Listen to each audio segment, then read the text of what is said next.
नमस्कार दोस्तों, आशा करता हूं आप सब बहुत अच्छे होंगे। देखिए डेट है 4 मई, डिस्कस करेंगे द हिंदू न्यूज़पेपर और PIB that is press information bureau का इंपॉर्टेंट करंट अफेयर्स। तो लीजिए गाइस स्टार्ट करते हैं। देखिए सबसे पहले पीआईबी की बात करें तो पीआईबी में न्यूज में है नॉन बासमती राइस। देखिए हिस्ट्री इतिहास में पहली बार ऐसा होगा कि पैरादीप पोर्ट जो है ओडिशा में, वहां से नॉन बासमती राइस को एक्सपोर्ट किया जाएगा वियतनाम के लिए। ठीक है, अब देखिए नॉन बासमती राइस की अगर हम बात करें ग्रोथ के बारे में तो पिछले साल के कंपैरिजन में 132% इजाफा ग्रोथ हुई है रूपी की टर्म्स में और 122 इन टर्म्स ऑफ डॉलर। ठीक है, ग्रोथ देखने को मिली है। अब देखिए एक्सपोर्ट की अगर बात करें तो एक एजेंसी अथॉरिटी है, एक एपेडा जिसे कहा जाता है, ऑलरेडी डिस्कस अच्छे से हम कर चुके हैं लेकिन थोड़ा सा कर लेते हैं। Agriculture and processed food product export development authority act 1985 के थ्रू इसको बनाया गया, मिनिस्ट्री ऑफ कॉमर्स इंडस्ट्री के अंडर में आती है। और देखिए इंपॉर्टेंट अगर इसके एक फंक्शन की बात करें तो ये मॉनिटर करती है जो इंपोर्ट करते हैं शुगर का, उसको भी ये मॉनिटर करती है। अब देखिए राइस एक्सपोर्ट प्रमोशन फॉर्म भी एक बनाया गया, ठीक है, on under the aegis of APEDA, ठीक है, सेंट्रल गवर्नमेंट के द्वारा। तो ये थोड़ी बेसिक इंफॉर्मेशन जो पीआईबी में है वो यहाँ पे हमने डिस्कस की है। नेक्स्ट अगर बात करें गाइस तो देखिए purchasing manager index the Hindu में ऑलमोस्ट न्यूज में मिलते रहते हैं, ऐसी चीजें हर मंथ तो होता ही है क्योंकि देखिए परचेजिंग मैनेजर इंडेक्स जो है हर मंथ को शुरुआत में, मंथ के शुरुआत में ही रिलीज किया जाता है। ठीक है, और परचेजिंग मैनेजर इंडेक्स जो है इंडिकेटर होता है एक बिजनेस एक्टिविटी के बारे में हमें बताता है। अब देखिए ये जो इंडिकेटर होता है 0 से 100 के बीच में, तो देखिए अगर पीएमआई जो है परचेजिंग मैनेजर इंडेक्स 50 से ऊपर होता है तो इसका मतलब है ये रिप्रेजेंट करता है एक्सपेंशन को, और 50 से अगर कम होता है तो कॉन्ट्रैक्शन को। और अगर ये पीएमआई इंडेक्स 50 के ऊपर रहता है इसका मतलब इकोनॉमी में कोई चेंज नहीं है, सेम चल रही है। ठीक है, और देखिए कैलकुलेट किया जाता है पीएमआई सेपरेटली मैन्युफैक्चरिंग और सर्विस सेक्टर के लिए, और उसके बाद में कंपोजिट इंडेक्स को कंस्ट्रक्ट किया जाता है।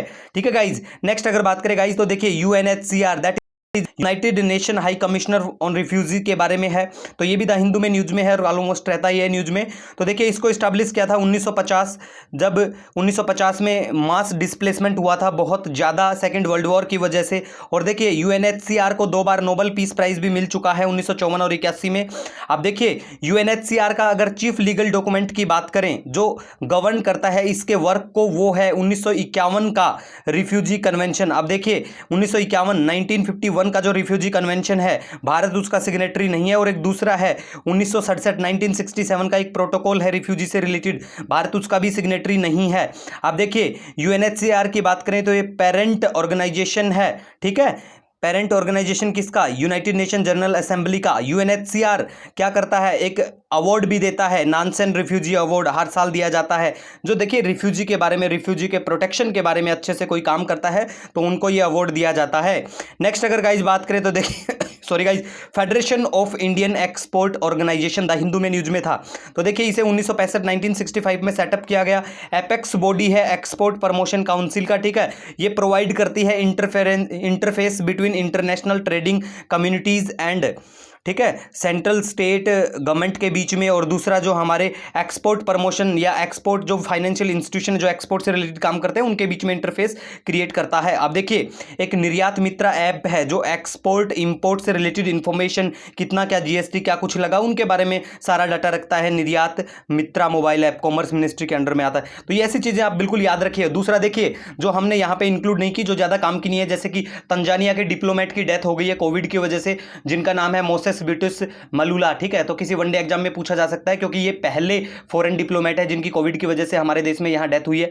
G7 फिर दोबारा से चर्चा में है, तो G7 के बारे में 2-3 बार डिस्कस कर चुके हैं, जिसमें 7 देश होते हैं, Canada, France, Germany, Italy, Japan, UK, US. ठीक है, तो कैसे क्या इसका मतलब ये निकल के आया G7 ऑयल क्राइसिस, आप सभी को पता होगा 1973, और हम डिस्कस भी कर चुके हैं। ठीक है, पहले कर चुके हैं ऑलरेडी। ओपेक भी न्यूज में है, जो ऑर्गेनाइजेशन है पेट्रोल जो एक्सपोर्टिंग कंट्रीज हैं उनका, भारत इसका मेंबर नहीं है, G7 का भी भारत मेंबर नहीं है। ठीक है गाइज, और देखिए एक टी सुबी शंकर हैं, डिप्टी गवर्नर बने हैं आरबीआई के। ठीक है, तो ये बेसिक इंफॉर्मेशन है गाइज। फिर भी अगर आपका कोई सुझाव, कोई भी डाउट, कोई सजेशन हो, मोस्ट वेलकम, नो डाउट, कभी भी आप मुझे मेल या कमेंट कर सकते हैं। मिलेंगे एक नई वीडियो के साथ, तब तक के लिए हैव ए ऑसम डे।